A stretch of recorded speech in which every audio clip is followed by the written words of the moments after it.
வணக்கம் நண்பர்களே.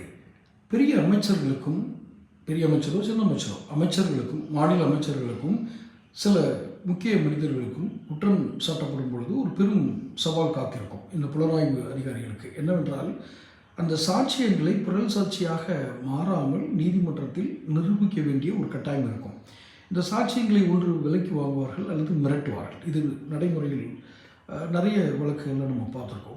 மிகப்பெரிய வழக்குகளில் கூட சாட்சிகள் பிறல் சாட்சிகளாக மாறியதால் தீர்ப்புகள் மாறி இருக்கிறது.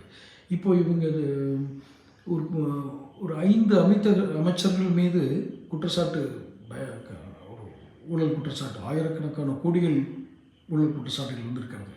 சில அமைச்சர்கள் நேரடியாக குற்றம் சாட்டப்பட்டிருக்கிறார்கள், சிலர் அதில் சாட்சியாக இருக்கிறார்கள்.